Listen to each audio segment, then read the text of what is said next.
hope you enjoy the story. Let's begin. Rowan's truck rumbled into the driveway at exactly 6:30. 7 days on the Morrison construction site, 2 hours north, had left his hands raw and his back aching.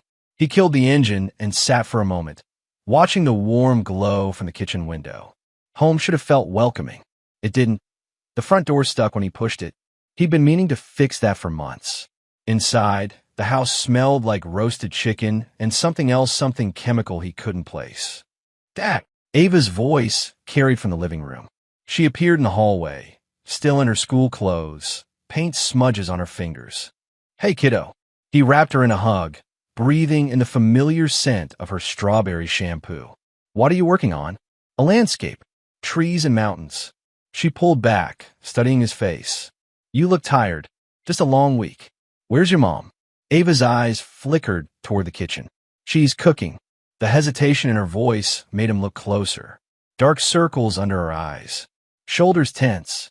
When had his 12-year-old daughter started carrying the weight of the world? He found Cass at the stove, stirring a pot of green beans. Her blonde hair was pulled back in a perfect ponytail. Her makeup was fresh, like she'd just reapplied it. She glanced over when he entered, but didn't smile. You're back. I called this morning. Said I'd be home for dinner. Right. She turned back to the stove. Chicken's almost ready. He moved closer, reaching around her to wash his hands at the sink. She stepped away before he could touch her. The motion was subtle but deliberate.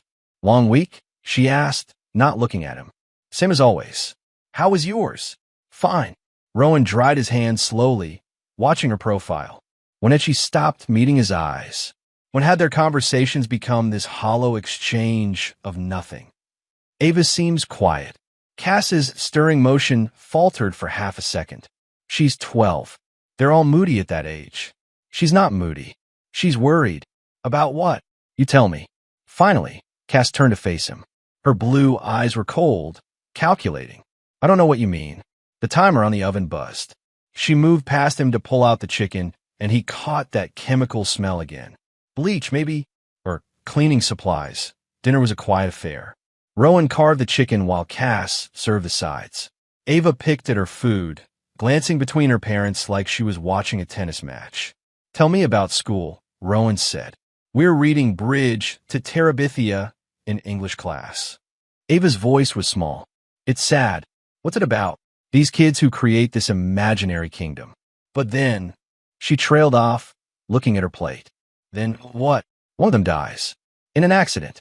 The other one has to deal with it alone. Cass set her fork down harder than necessary. Ava, eat your vegetables. I am. No, you're pushing them around your plate. Ava flinched. Rowan watched the interplay between his wife and daughter, noting things he'd missed before. The way Ava's shoulders hunched when Cass spoke sharply. The way Cass avoided looking at either of them for too long.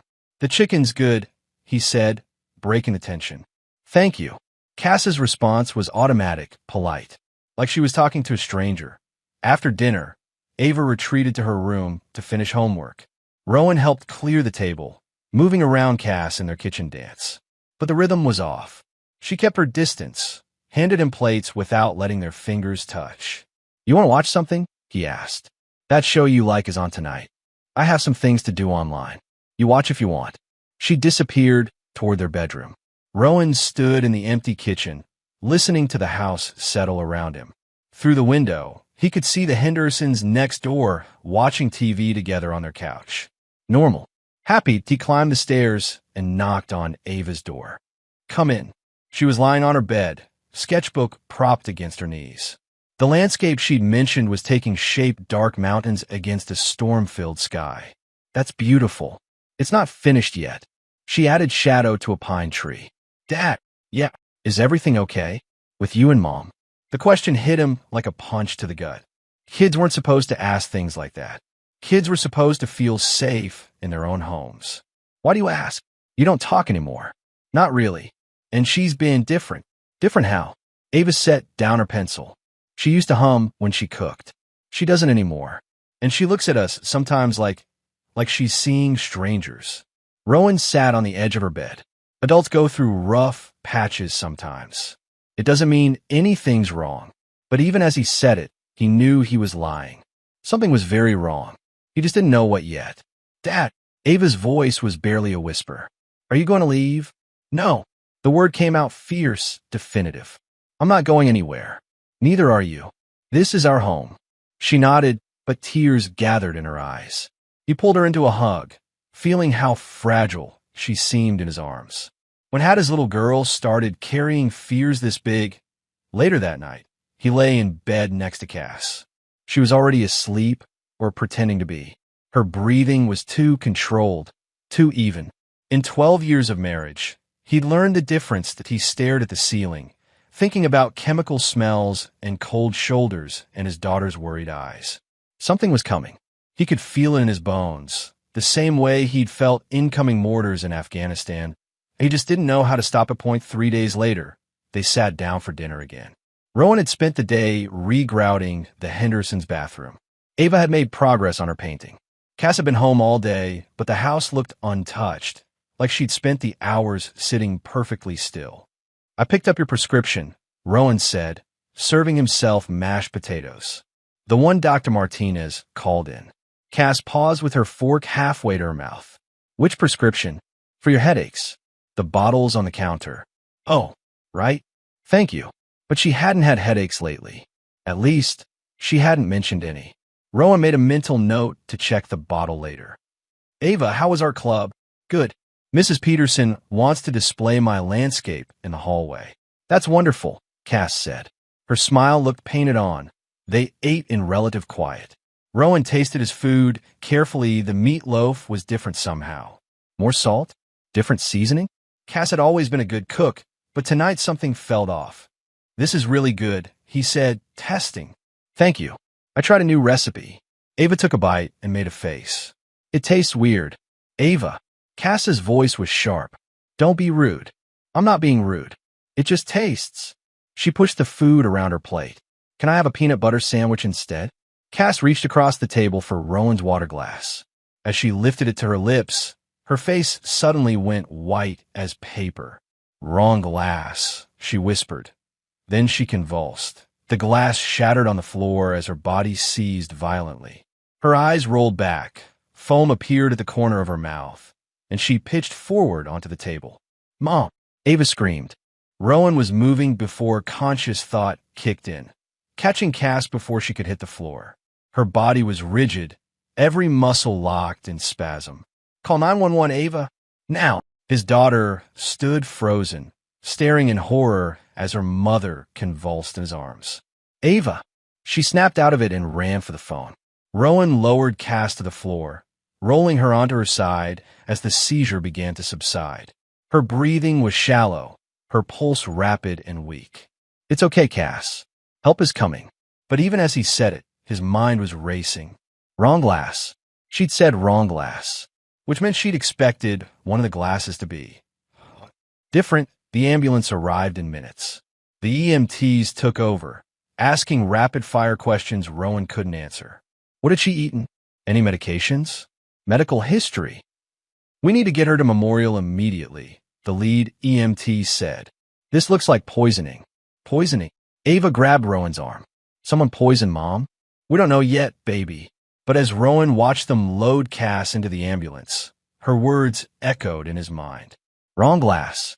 Wrong glass. Aita, the hospital. They whisked Cass into emergency treatment. Rowan and Ava sat in the waiting room, both of them in shock. Mr. Mathers? A young nurse approached them. Dark hair pulled back, kind eyes, scrubs decorated with cartoon penguins. Her name tag read Juliet. How is she? Stable, but critical. We're running tests to determine what toxin she ingested. Nurse Juliet pulled up a chair, her expression serious. Mr. Mathers, I need to ask you some questions. Do you know what your wife ate or drank today? We all had the same dinner. Meatloaf, mashed potatoes, green beans. What about drinks? Water. We all had water. From the same source. Rowan thought about it. We each had our own glass. But they all came from the same pitcher. Mr. Mathers. Juliet's voice was gentle. Your wife has been poisoned with a sedative compound. A massive dose that could have been fatal. But who would?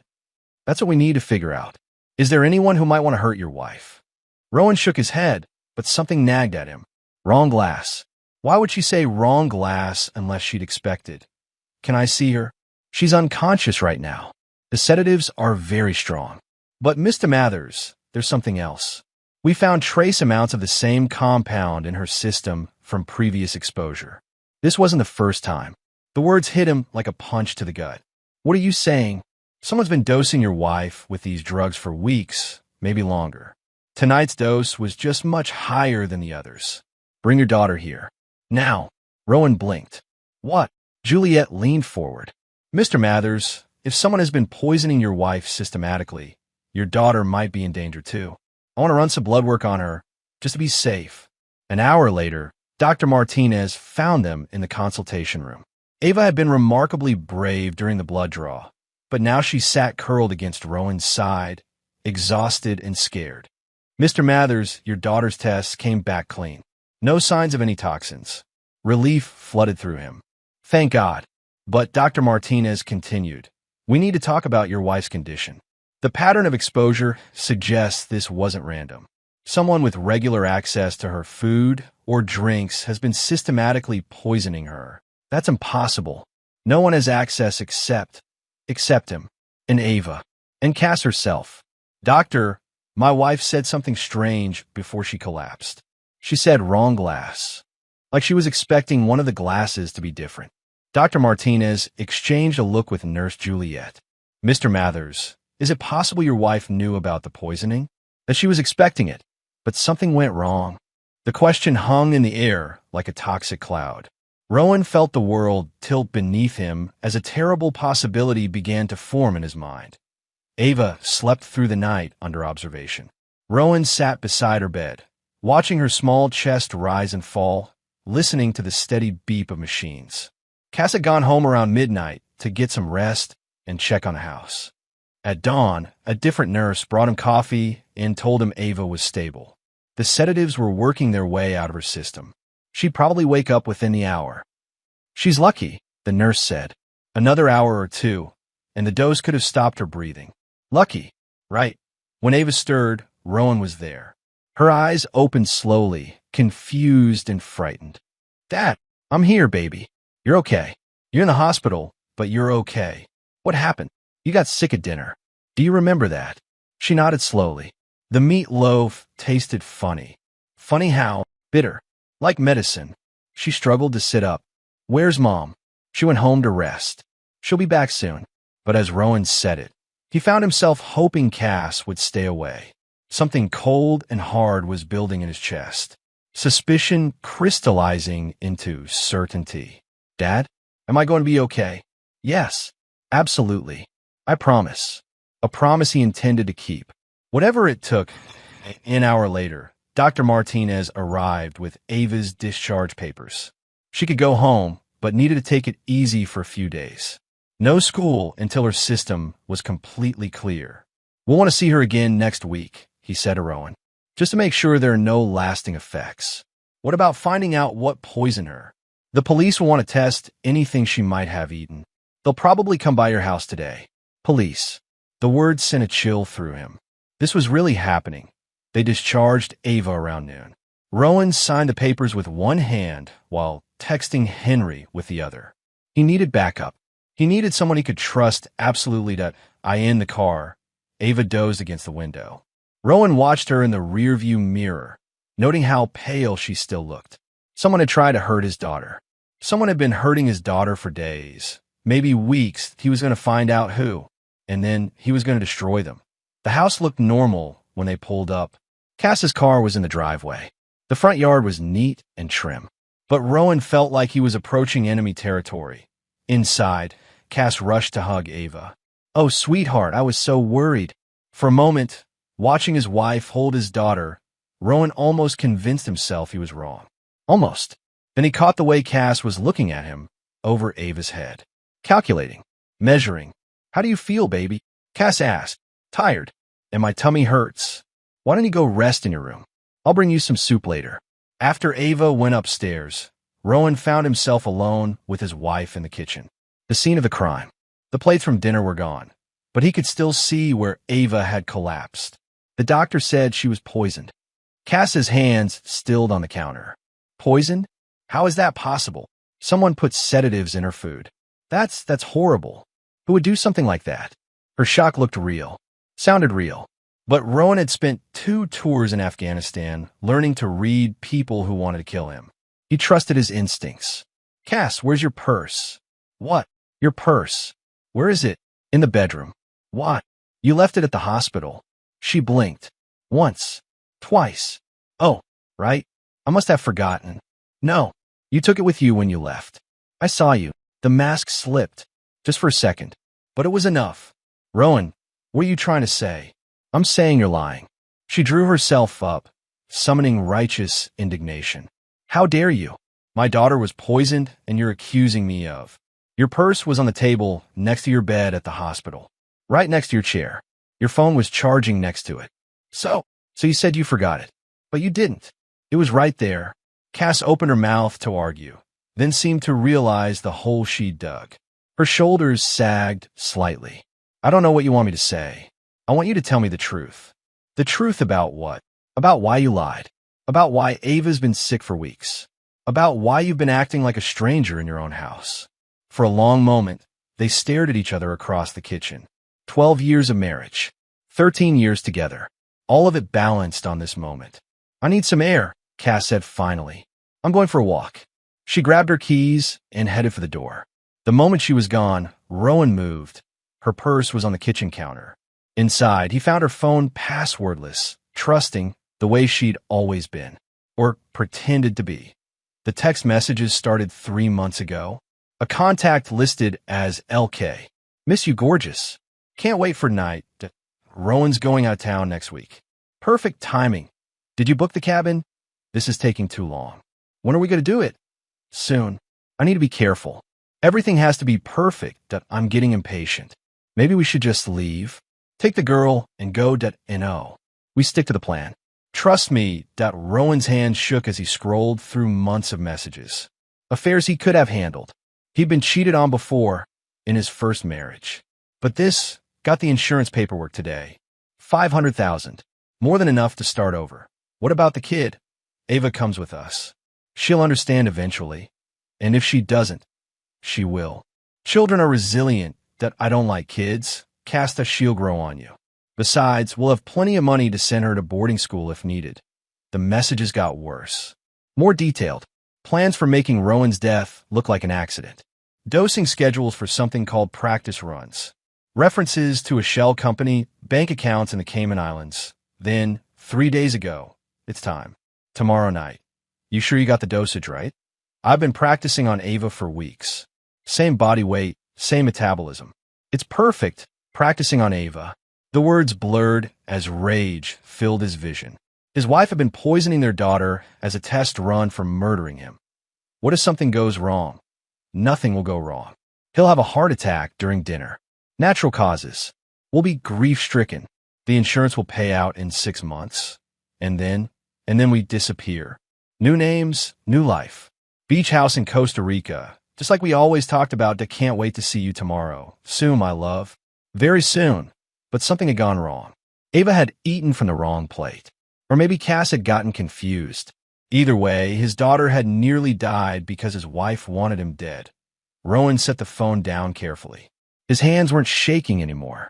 The rage had crystallized into something harder, colder.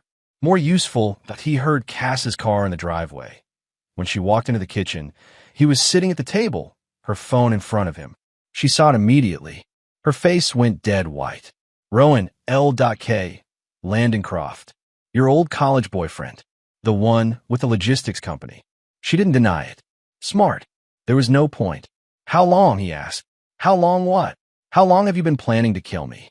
The question hung between them like a blade. Cass looked around the kitchen anywhere but at him. It's not what you think. No? Then what is it? It's complicated. Uncomplicated. She sat down across from him, her hands folded in her lap like a schoolgirl called to the principal's office. I never meant for Ava to get hurt. But you did hurt her. Repeatedly. For weeks. It was just research. I needed to know the right dosage. Research. He said the word like it tasted bad. You poisoned our daughter as research for murdering her father. Don't make it sound so what? Evil? Insane? What would you call it, Cass? She flinched at his tone. Good. She should be afraid. I love Landon. And that makes attempted murder okay. I don't love you anymore. The words came out flat, matter of fact. I haven't for years. But you're a good father. You provide for us. I couldn't just leave. Why not? Because you'd get custody. I know you would. And I can't leave Ava. So you decided to kill me instead. It seemed cleaner. Easier. We get the insurance money. Ava will be taken care of. Everyone would be happy. Everyone except me. Because I'd be dead. She looked up at him then, really looked at him. Her eyes were those of a stranger. You weren't supposed to suffer. It would have been quick. The casual way she said it like she was discussing dinner plans sent ice through his veins. This wasn't the woman he'd married. This wasn't Ava's mother. This was someone wearing their faces. Who are you? He asked quietly. I'm the same person I've always been. You just never really saw me. Maybe that was true. Maybe he'd been willfully blind to who she really was. But he saw her now. What happens now? She asked. Rowan stood up slowly. 12 years of marriage, and it came down to this. His wife had tried to murder him and had poisoned their daughter in preparation. There was no coming back from this. No forgiveness. No second chances. Now, he looked down at her, and she shrank back from whatever she saw in his face. Now you find out what happens when you try to destroy Rowan Mathers. He turned and walked out of the kitchen, leaving her sitting alone with her phone and her guilt and the wreckage of their life. Upstairs, he could hear Ava moving around in her room. Safe. For now. But Cass wasn't the only enemy. There was still Landencroft to deal with. Still plans to unravel and justice to serve. The war was just beginning. Henry arrived 20 minutes after Rowan's call. No questions asked, no explanations needed. That's what 2 tours in Afghanistan and 15 years of friendship bought you. He found Rowan in the garage, staring at a half-built workbench like it held the secrets of the universe. Talk to me. Rowan handed him the phone. Henry read in silence, his face growing darker with each message. Jesus Christ, Ro. She's been poisoning Ava for weeks. As practice. Henry set the phone down carefully. Where is she now? Inside. Probably calling Landon. And Ava? In her room. Safe for now. For now. Rowan turned to face his friend. This isn't over, Hen. She tried to kill me. She poisoned our daughter. You think she's just going to accept defeat and move on? What are you saying? I'm saying we need to know everything. Every detail of their plan. Every bank account. Every forged document. Every lie they've built this on. Henry nodded slowly. What do you need? Help. And expertise I don't have. I know a guy. Used to be military intelligence. Civilian now, but he still has contacts. Discreet ones. Call him. While Henry made calls, Rowan went inside to check on Ava. She was curled up on her bed with a book, looking small and fragile. How are you feeling? Better. Still tired, though. That's normal. Your body's still getting rid of the bad stuff. She nodded, then looked up at him with those 2 wise eyes. Dad, something's really wrong, isn't it? He sat on the edge of her bed. Yeah, kiddo. Something's really wrong. Is it about Mom? Smart girl. Too smart for her own good sometimes. Yes. Is she sick? In a way, yes.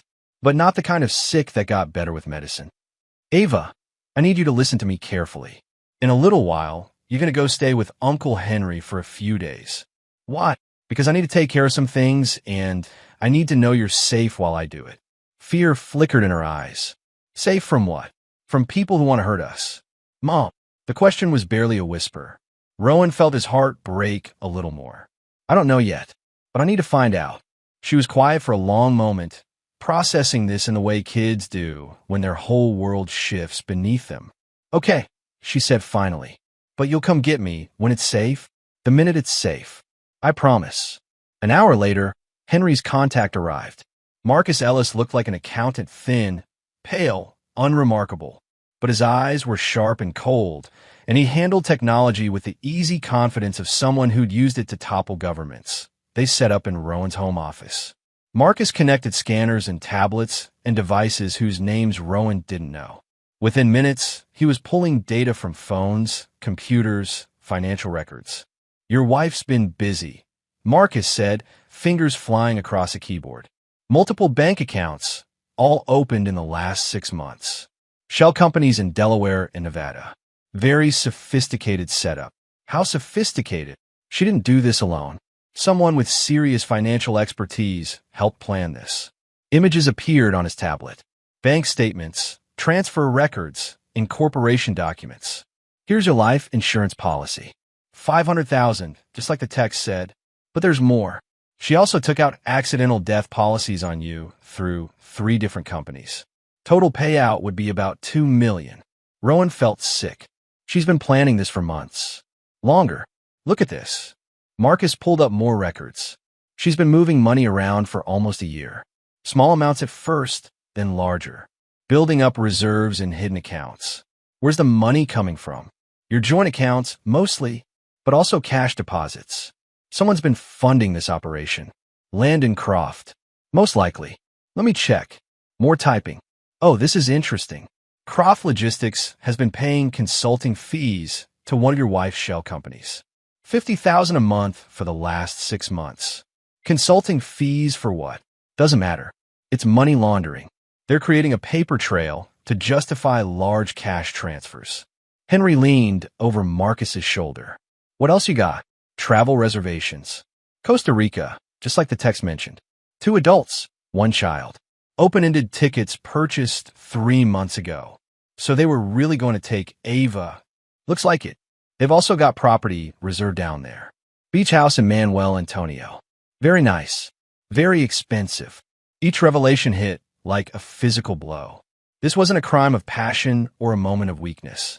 This was a carefully orchestrated plan to destroy his life and steal his daughter. Here's something else. Marcus pulled up a new screen. Your wife's been researching you, Ro. Background checks, credit reports, surveillance software purchases. Surveillance software, keyloggers, GPS trackers, phone monitoring apps. She's been watching you for months. The paranoia Rowan had felt made sense now. He wasn't imagining things. He was being watched, tracked, studied like a lab rat. What about Croft? What have you got on him? Plenty. Married to Paige Croft, daughter of State Senator Harrison. 2 kids in private school. Business worth about $10 million annually. So he's got plenty to lose. More than you know. Look at this. Marcus showed them a series of financial records. Croft Logistics is in trouble. They've been hemorrhaging money for the last 2 years. Bad investments, cost overruns, some contracts that went south. They're leveraged to the hilt. So he needs money. Desperately. They're probably 6 months from bankruptcy. The picture was becoming clearer. Cass wanted out of their marriage, but couldn't leave without losing Ava. Landon needed money to save his business. Together, they'd planned to murder Rowan, collect the insurance money, and disappear to Costa Rica. Clean. Simple. Effective. Except nothing was ever that simple. Can you trace their communications? See what they're planning now. Already on it. Marcus's fingers never stopped moving. They've switched to encrypted apps since yesterday. But I can break those. Give me an hour. While Marcus worked, Rowan and Henry went outside. The suburban evening was peaceful kids playing in yards, families grilling dinner, normal people living normal lives. What's the play here, Ro? I destroy them. Both of them. How? I don't know yet. But I'm going to make sure they lose everything. Their money, their freedom, their future. Everything they try to steal from me. And Ava. Ava gets a normal life. Away from all this. Henry was quiet for a moment. You sure you want to go down this road? This kind of revenge, it changes you. They changed me the minute they decided to poison my daughter. Henry nodded. He understood. In war, you protected what mattered. Everything else was acceptable casualties. 2 days later, Rowan sat in a coffee shop downtown, waiting. The call had come that morning, a woman's voice, crisp and professional. Mr. Mathers? My name is Paige Croft. I believe we need to talk. Now she walked through the door, and Rowan understood immediately why Landon had married her. Tall, elegant, with the kind of understated confidence that came from old money and older power. But her eyes were hard as diamonds. She sat across from him without preamble. You know who I am? Landon's wife, among other things. You're probably wondering why I called. The thought crossed my mind. She opened her purse and pulled out a tablet. Because I've been watching my husband destroy our life for the past 6 months, and I'm tired of being married to a narcissistic psychopath. She slid the tablet across the table. Photos filled the screen. Landon and Cass in hotel rooms, restaurants, parking lots. Hundreds of them. I hired a private investigator 3 months ago. I know about the affair. I know about the money. I know about the plan to murder you. Rowan looked up from the photos. Why didn't you stop it? Because I wanted proof. Ironclad, indisputable proof that would destroy him completely in divorce court. And now I discover he's not just cheating on me. He's planning to commit murder and involve my children in the aftermath. She was angry. Deeply, coldly angry, but in control. Dangerous. What do you want from me? The same thing you want. I want him ruined. I want him to lose everything: his business, his money, his freedom, his future. I want him to understand what it feels like to have your life destroyed by someone you trust. In exchange for everything I have on him. Financial records, communications, proof of the conspiracy. Everything you need to put him in prison for a very long time. She pulled up more files on the tablet. Bank transfers, business documents, recorded phone calls. I've been building this case for months. But I need your testimony, your wife's phone records, proof of the poisoning. Together, we can bury them both. Rowan studied her face. Why should I trust you? Because I have 2 children, Mr. Mathers. A boy and a girl, ages 8 and 10. And if my husband's plan had succeeded, their father would have been a murderer. I won't let them grow up with that legacy. What about your kids? They'll lose their father anyway. They'll lose a father who destroys families for money and murders innocent people. I think they'll survive. She was right, and she had resources Rowan needed. What's your plan? We expose everything. The affair, the conspiracy, the financial fraud. We give the prosecutors so much evidence they won't be able to ignore it. We make sure both of them go to prison for a very long time. And then you get your daughter back, and I get my independence. My children grow up knowing their mother fought for what was right. She leaned forward, her eyes intense. But I have one condition, which is, I don't just want them punished. I want them humiliated. I want everyone in this town to know what they are, what they tried to do. The vindictive edge at her voice should have worried him. Instead, it felt like finding an ally who understood the depth of his anger. Deal. They spent the next hour going through evidence. Paige had been thorough, recording conversations, documenting meetings, tracking every dollar that moved between accounts. Here's where it gets interesting, she said, pulling up a business document. Landon used company funds to pay for the insurance policies on you. Technically, that's embezzlement from his own business. But the business has other investors, meaning he's stolen from them too. When they find out, they'll sue him into bankruptcy. Even if he avoids prison, he'll be financially destroyed. Ruthless and efficient. Rowan was beginning to like Paige Croft. There's something else, she continued. Landon's on the school board. He's also on the board of directors for the Children's Hospital charity. Very public positions. So when the scandal breaks, he won't just lose his freedom. He'll lose his reputation, his social standing, everything he's built his identity on. She showed him news clippings, social media posts, photos of Landon at charity events and ribbon cuttings. He's a pillar of the community, Mr. Mathers. The fall will be that much more spectacular. What about Cass? Paige's expression darkened. Your wife is the one who planned this. My husband may have funded it, but she orchestrated it. She poisoned your daughter. She deserves everything that's coming to her. They talked for another hour, sharing information and coordinating their attack. By the time they parted ways, Rowan felt something he hadn't felt since finding those text messages. Hope that he wasn't fighting this battle alone anymore. Cass woke up in the hospital bed feeling like her head was full of cotton. The last thing she remembered was dinner, reaching for a water glass, realizing too late it was the wrong one. Then darkness. You're awake. She turned to see Rowan in the chair beside her bed. He looked terrible, unshaven, hollow-eyed, clothes wrinkled like he'd slept in them. What happened? You were poisoned. At dinner. You've been unconscious for 36 hours. Poisoned? How? Someone put sedatives in your water glass. The doctors say it's the same compound they found traces of in your system from previous exposures. Cass tried to sit up, but her head spun. The room tilted dangerously. I don't remember anything. Nothing. The last thing I remember is... She paused, as if trying to piece together fragments. Dinner. We were having dinner. Then everything goes blank. Rowan leaned forward in his chair. Cass, you said something before you collapsed. You said wrong glass. What did you mean? She stared at him with wide, confused eyes. Wrong glass? I don't remember saying that. Think, Cass. It's important. I honestly don't remember. The doctor said memory loss is common with these kinds of drugs. She reached for his hand. Rowan, I'm scared. Someone tried to poison me. Someone's been poisoning me for weeks. For a moment, watching her frightened, vulnerable expression, Rowan almost believed her. Almost convinced himself that his suspicions were wrong. Then he remembered the text messages he'd found in her phone. The insurance policies. The shell companies. The police want to talk to you when you're feeling better. The police. Someone's been systematically drugging you, Cass. They need to find out who. Do they have any suspects? Rowan watched her face carefully. A few theories. They think it has to be someone with regular access to your food and drinks.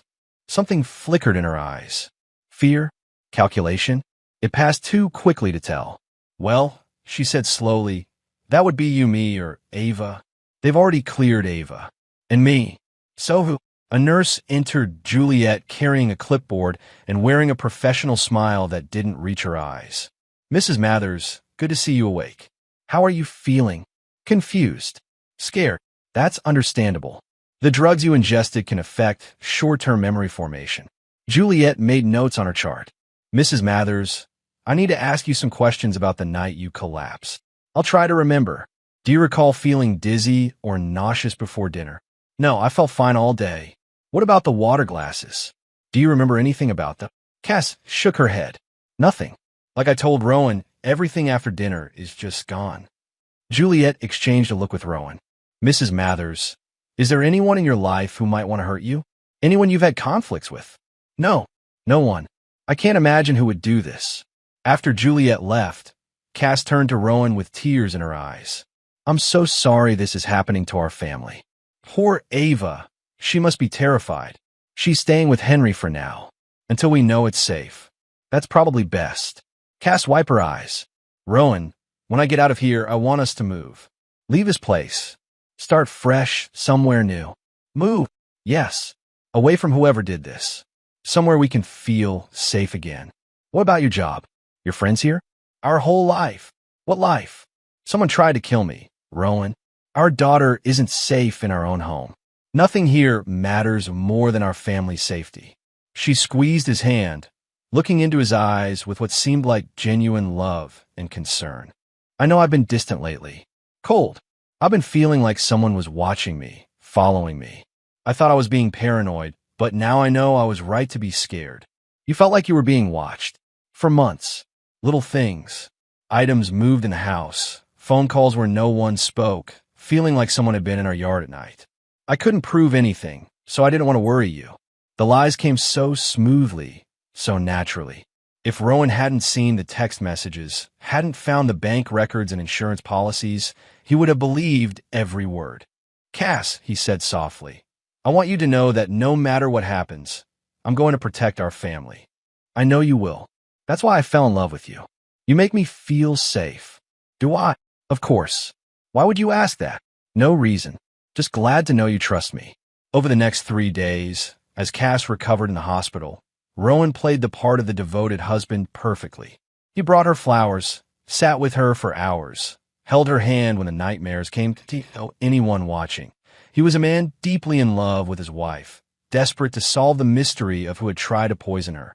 The doctors cleared her for discharge on Friday afternoon. As Rowan wheeled her out to the car, she leaned back and smiled. I'm ready to go home and start healing. As a family.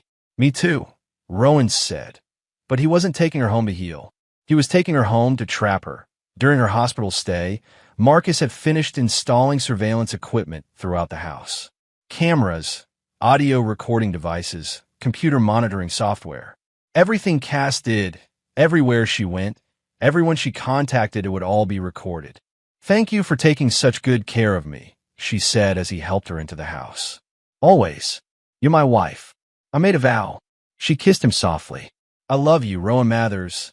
I love you too, he replied. And for the first time in their marriage, they were both lying. Rowan brought Cass home from the hospital on a Tuesday morning. She sat in the passenger seat like a broken doll, staring out the window at the familiar neighborhood. Everything looked the same, but all felt foreign now.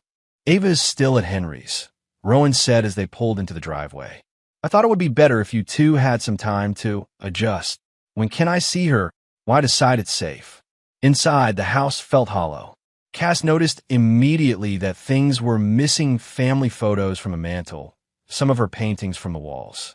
Her presence was being erased piece by piece. "I made up the guest room for you," Rowan said. "Figured you'd be more comfortable there." The guest room, not their bedroom. The message was clear. Over the next few days, Rowan played the part of the concerned husband perfectly. He brought her meals, asked about her health, even suggested they watch movies together in the evening. To any outside observer, he was a devoted spouse caring for his recovering wife, but Cass saw through it. This wasn't reconciliation. This was something else. "Why are you doing this?" she asked one evening as they sat in the living room. "Doing what?" "Pretending. Acting like everything's normal." Rowan set down his beer and looked at her. "Because it is normal. For now.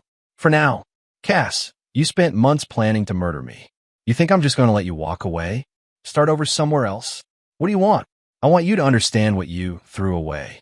I want you to sit in this house, in this life you try to destroy, and think about what you've lost." She shivered despite the warm evening. There was something implacable in his voice, something that suggested this was only the beginning. Meanwhile, across town, Paige Croft was executing her own form of revenge. She leaked Landon's affair to Sharon Peterson, the biggest gossip in their social circle. Within 24 hours, the story had spread through their entire community. The school board received an anonymous tip about Landon's financial improprieties with company funds. The Children's Hospital charity got similar information about misappropriated donations. By Friday, Landon's world was imploding. He stormed into Paige's home office that evening, finding her calmly working on her laptop. "You bitch. You goddamn bitch. Hello, darling. Rough day at the office. You did this. You destroyed everything." "I haven't done anything except tell the truth. That's all anyone's done." Landon grabbed her chair and spun it around to face him. "Fix this. Call off your dogs. Whatever you started, end it. I can't unring this bell. Landon, people know what you are now. What am I? An adulterer? A thief? A would-be murderer?" He raised his hand like he might hit her. Paige didn't flinch. "Go ahead. Hit me. Give me one more thing to testify about in court." The hand dropped. "What court?" "The criminal court, where they'll try you for conspiracy to commit murder." She turned back to her laptop. "The police should be here with a warrant soon. You might want to call a lawyer." 20 minutes later, the arrest made the front page of the local paper. "Local businessman charged in murder plot." Below it, a smaller headline: "Wife also charged in husband's death scheme." Rowan read the article over coffee while Cass slept. The reporter had done good work. Most of the facts were accurate. The community was in shock. Landon Croft, pillar of society, and Cassandra Mathers, devoted mother and wife, accused of planning an elaborate murder for insurance money. The phone had been ringing all morning. Reporters wanting statements, neighbors wanting gossip, family members wanting explanations. Rowan let it ring. Cass came downstairs looking like she hadn't slept. She saw the newspaper and went pale. "They arrested him. Last night. You're next. Rowan, we need to talk. Really talk. There are things you don't understand about Landon, about what he made me do. Save it for your lawyer." As if on cue, car door slammed outside. Through the window, Rowan watched Detective Morrison and two uniformed officers walk up the driveway.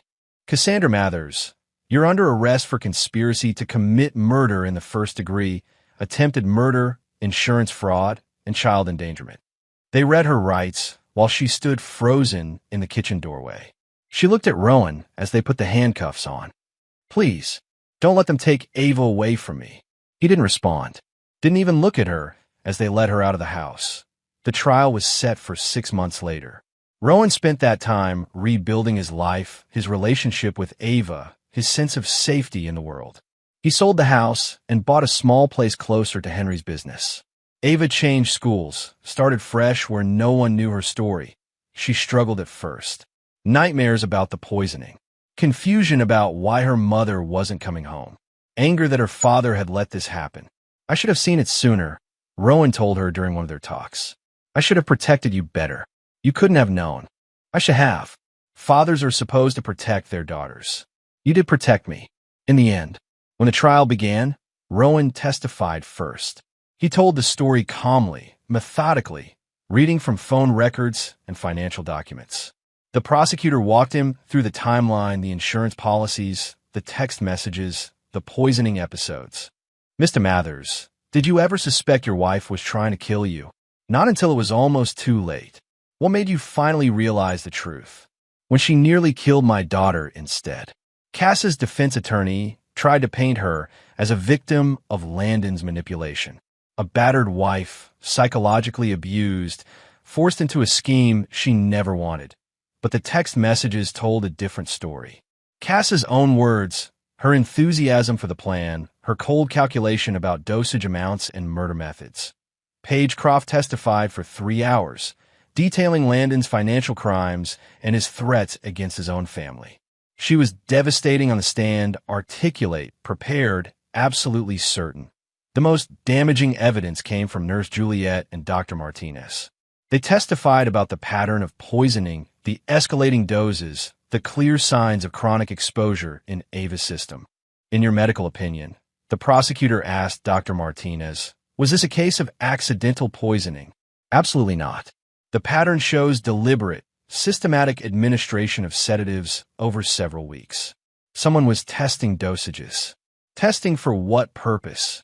In my opinion, to determine the amount needed to cause death in an adult male of similar body weight." Cass broke down on the witness stand. Tears, pleading, promises to change. She claimed she never meant to hurt anyone, that she was forced into the scheme, that she thought about backing out every day. The prosecutor destroyed her on cross-examination. "Mrs. Mathers, you texted Mr. Croft that your daughter was the perfect test subject because she was resilient. What did you mean by that?" I don't remember that text. Would you like me to read it to you?" "Ava's perfect for testing. Kids bounce back faster than adults. She'll never know what happened." "I was confused. Scared enough to poison your own daughter repeatedly for 3 weeks. No answer." "Mrs. Mathers, at any point during those 3 weeks, did you consider stopping? Did you consider leaving your husband instead of killing him?" "I thought about it." "But you didn't do it." "No, because it was easier to commit murder." "No, that's not. Because killing him would get you insurance money that divorcing him wouldn't." "That's not why. Because if you divorced him, you might not get custody of your daughter. But if he died, you'd get full custody and could take her wherever you wanted." Silence. "Isn't that right, Mrs. Mathers? I loved my family." "You loved your family so much you tried to murder half of it." The jury deliberated for 2 days. Guilty on all counts for both defendants. Cass received 25 years to life. Landon got 30 years. The judge called it one of the most calculated and heartless crimes he'd ever seen. Rowan felt no satisfaction, no sense of justice served. Just relief that it was over. 2 years later, Rowan sat on the deck of their cabin in northern Colorado, watching Ava paint. She was 14 now, taller, more confident. The nightmares had stopped. She laughed again. "What do you think?" She held up the canvas, a mountain vista with wildflowers in the foreground. "It's beautiful. Your best one yet. I'm thinking about entering it in the art contest at school." "You should. Business was good. Better than good." Word had spread about what happened, and somehow that made people trust him more. A man who'd survived betrayal and rebuilt his life was someone you could count on to build your house right. Henry stopped by most evenings. Tonight, he brought beer and stories from town. Saw Pagecroft at the grocery store. "She asked about you." "How's she doing?" "Good. Better. Kids are thriving. She's thinking about running for city council. That'd be good for her."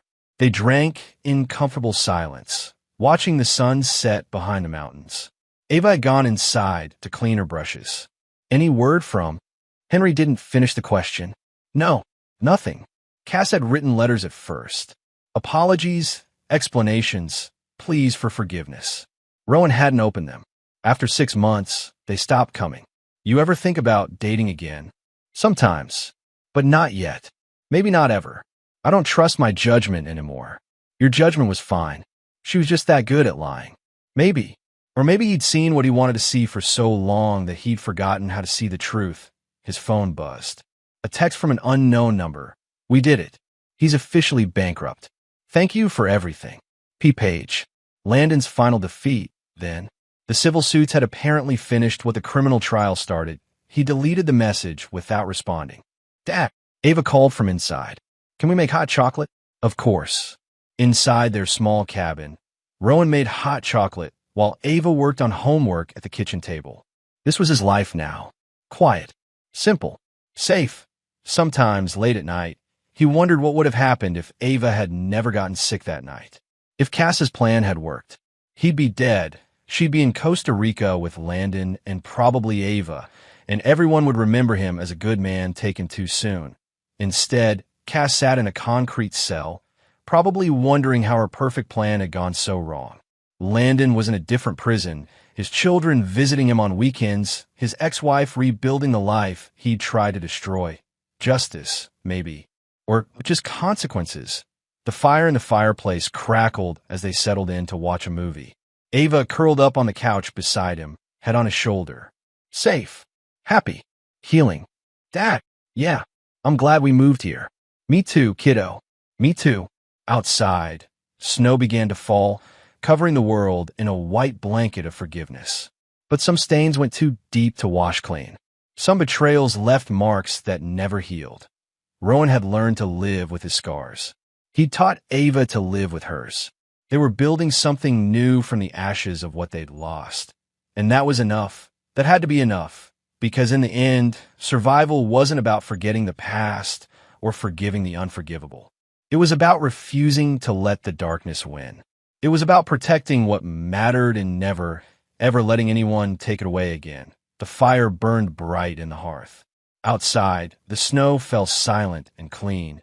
Inside, a father and daughter watched movies and drank hot chocolate and pretended that the world was simple and safe and good.